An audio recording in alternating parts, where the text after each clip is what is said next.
नमस्कार दोस्तों, आज इस वीडियो में बात करने वाले हैं कि कंपनी अधिनियम के अंतर्गत जो फॉर्मर प्रोड्यूसर कंपनी रजिस्टर्ड होती है उसकी क्या प्रोसेस होती है, कितने लोगों की आवश्यकता होती है, किन किन डॉक्यूमेंट्स की आवश्यकता होती है। दोस्तों, इन सभी की जानकारी आपको इस वीडियो में देंगे। आप अपनी एफपीसी रजिस्ट्रेशन कराने के लिए हमसे संपर्क कर सकते हैं, हमें व्हाट्सअप कर सकते हैं। 9755022055 हमारा कॉन्टैक्ट नंबर है। तो चलिए शुरू करते हैं। देखिए, कंपनी अधिनियम के अंतर्गत जो एफपीसी रजिस्टर्ड होती है, एफपीओ फॉर्मर प्रोड्यूसर कंपनी, उत्पादक कंपनी जिसे कहते हैं, उसके लिए मिनिमम 10 सदस्यों की आवश्यकता होती है।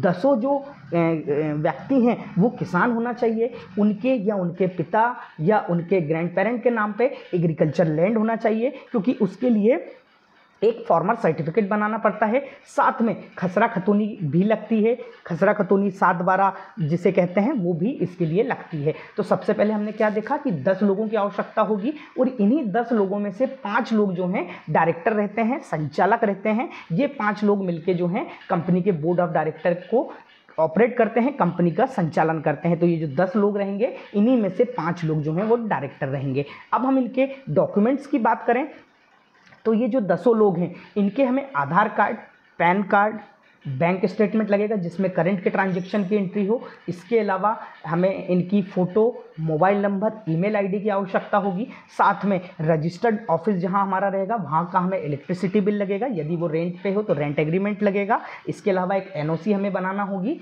इसके अलावा डॉक्यूमेंट की बात करें, लैंड रिकॉर्ड की कॉपी लगेगी, एग्रीकल्चर लैंड रिकॉर्ड जो होता है, जिसके लिए हमें खसरा खतौनी 7/12 इनकी कॉपी देना होगी। इसके अलावा एक फॉर्मर सर्टिफिकेट बनेगा जो कि आप ऑनलाइन बना सकते हैं। कुछ स्टेट में ये ऑनलाइन सुविधा है, नहीं तो आपको ये अपनी ग्राम पंचायत से आप बना सकते हैं, वहाँ के लेटर हेड पे रहेगा। और इसके अलावा या आप एसआईडीओ रहते हैं जो एग्रीकल्चर ऑफिसर रहते हैं, या डिप्टी डायरेक्टर एग्रीकल्चर जो रहते हैं, वहाँ से इन तीनों चारों जगह से, या तहसीलदार के वहाँ से, एसडीएम के यहाँ से, पटवारी से, आप कहीं से भी ये फॉर्मर सर्टिफिकेट बनवा सकते हैं दोस्तों। इसके अलावा आपको अन्य कोई डॉक्यूमेंट नहीं लगते हैं। फीस अलग अलग स्टेट के हिसाब से वेरी करती है। आप बनवाना चाहते हैं तो संपर्क कर सकते हैं हमारे नंबर पे। इसके अलावा अन्य कोई डॉक्यूमेंट नहीं लगेगा। 10 लोगों के ये पूरे डॉक्यूमेंट लगेंगे। इनके आधार पे आपकी कंपनी जो है 8 से 10 दिन के अंदर रजिस्टर्ड हो जाती है। धन्यवाद दोस्तों। इसके रजिस्ट्रेशन के साथ हम मैं बताऊं आपको क्या क्या डॉक्यूमेंट मिलेंगे। तो देखिए, रजिस्ट्रेशन होने पे आपको कंपनी का सर्टिफिकेट मिलेगा, कंपनी का पैन नंबर आता है, कंपनी का टैन नंबर आता है। इसके अलावा जीएसटी भी आप साथ में करवा सकते हैं। कंपनी का पीएफ का रजिस्ट्रेशन आता है, ईएसआई का रजिस्ट्रेशन आता है। 5 डायरेक्टर जो हैं उनके डिन नंबर आते हैं।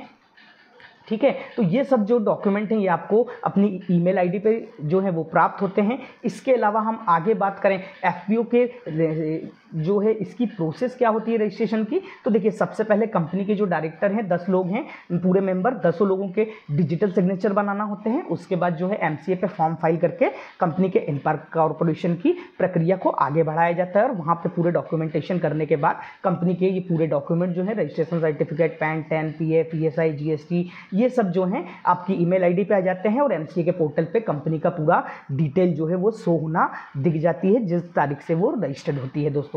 तो ये पूरी प्रक्रिया है एफपीओ के रजिस्ट्रेशन की, और क्या क्या डॉक्यूमेंट उसमें लगेंगे इसकी पूरी जानकारी आपको यहाँ पे दी गई है। संपर्क करने के लिए 9755022055 पे मैसेज करें, व्हाट्सअप करें, कृपया कॉल ना करें। धन्यवाद।